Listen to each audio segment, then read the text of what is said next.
Jangan ingai ti hàng vậy Jangan ingai ti pembuan khai đọc pi pi ponไปพยายามมองผมไปรอบตี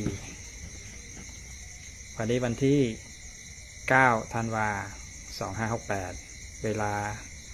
2 ทุ่ม 10 นาทีนะฮะไอ้ยมน้องผาเนี่ยยมน้องผาแพนดูลัมนี่แต่ยังไม่ยมผาทรายสาธุซับนะทำไมเตี้ยเดี๋ยวเราจะใช้อันนี้แทนแพนดูลัมนะฮะเพื่อจะเสียงทายจังดีตะโบยังสมดังจอนาระบบเป้าเปอร์เซ็นต์บาจำลายวิจเมียนขอทราบ movement ของเพนดูลัมหากคำตอบว่าใช่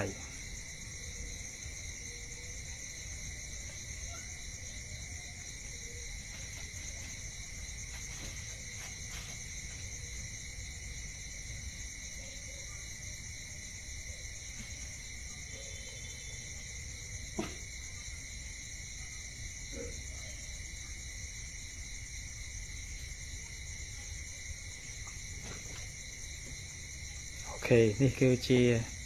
จอนาระบบเป้าสำหรับจำลายวิจเมียนนี่คือ movement ของเพนดูลัมหากคำตอบว่าใช่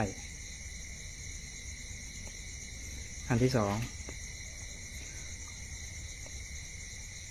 สมดังจอนาระบบเป้าประสันบาจำลายอวิจเมียนขอทราบ movement ของเพนดูลัมหากคำตอบว่าไม่ใช่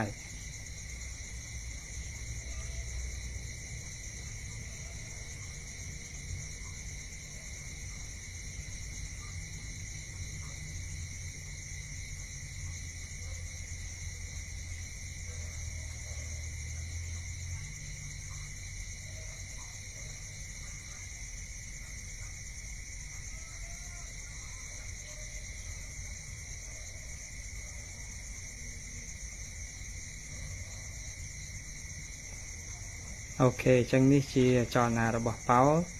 สำหรับจำลายอวิจเมียนนี่คือ movement ของเพนดูลัมสำหรับคำตอบว่าไม่ใช่และอันให้ตีใบประสันบาสมนัวมันจะบ่าสมเป้าบางหารจอนาและข้อที่3ถ้าหากคำถามไม่ชัดเจนขอให้เพนดูลัมแสดง movement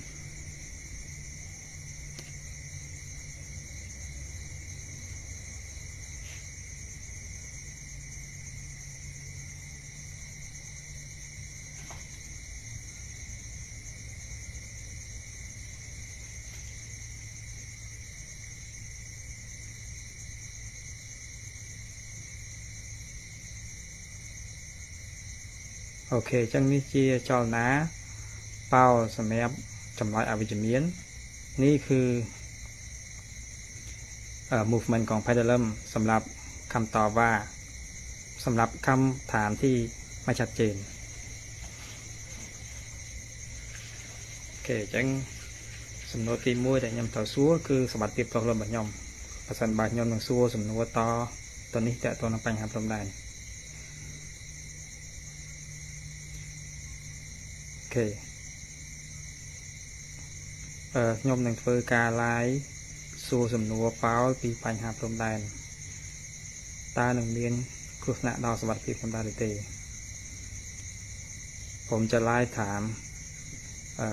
เรื่องปัญหาชายแดนว่า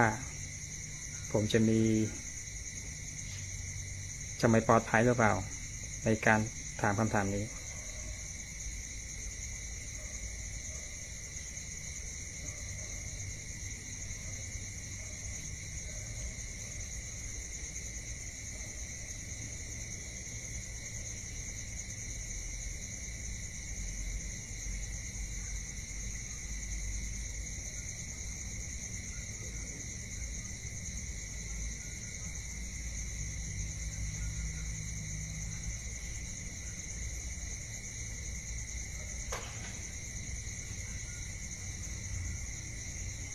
เอาใหม่คำถามอาจจะงงกับภาษาไทยกับภาษาเขมรเอาใหม่คำถามแรก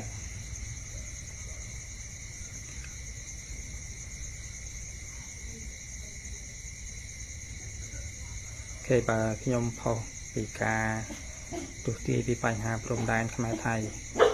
ตาขยมหนึ่งเมียนครุฑนาดอกสัตว์ผิดพลนเตถ้าหากฉันไล่ถามเรื่องปัญหาชายแดนระหว่างเขมรกับไทยว่าฉันจะมีความไม่ปลอดภัยหรือเปล่า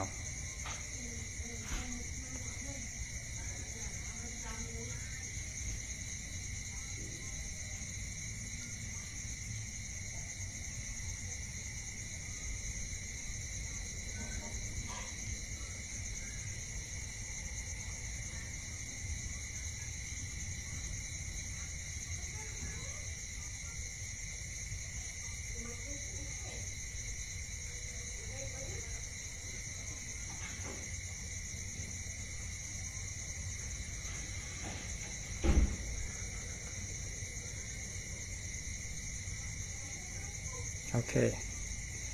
ผมจำได้ว่าตะกี้ไอ้ movement อย่างนี้แสดงว่าไม่ใช่ยมจำบานทา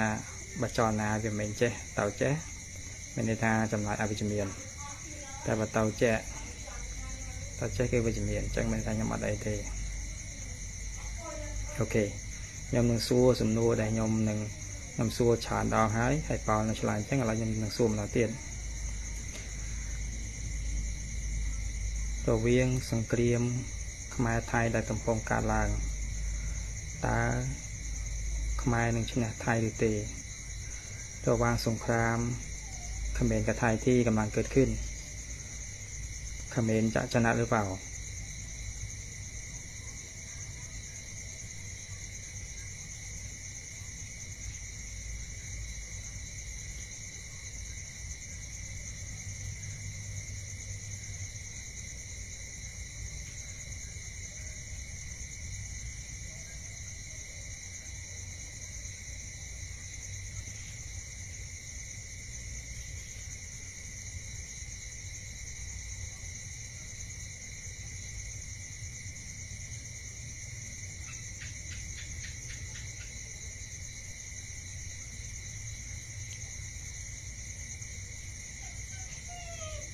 โอเค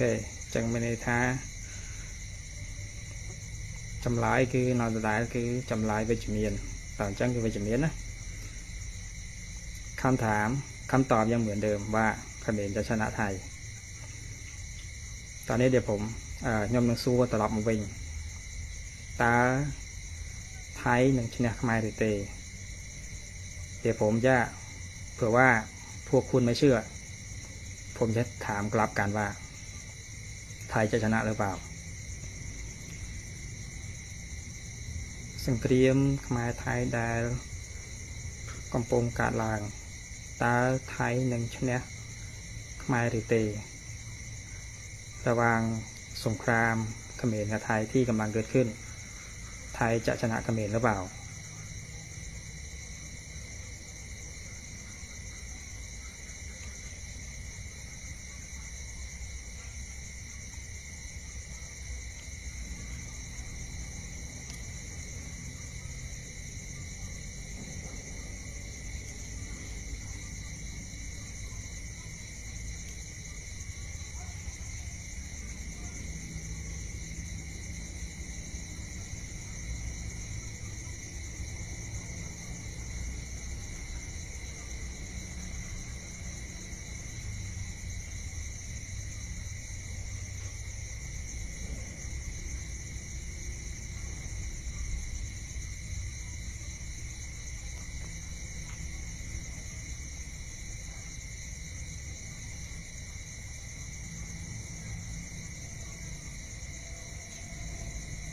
โอเคจังจำลายแต่ตอนเจอนั่นคืออาวิจเมียนเนื้อไทยชนะขมายเตชัดแล้วนะคำตอบที่อย่างนี้ movement อย่างนี้แปลว่าไม่ใช่สำหรับคำถามที่ไทยจะชนะเขมรหรือเปล่าโอเคผมไม่ต้องอธิบายละเอียดนะโอเคจบแค่นี้การทำนายเดี๋ยวผมมาคุยเล่นๆบ้าง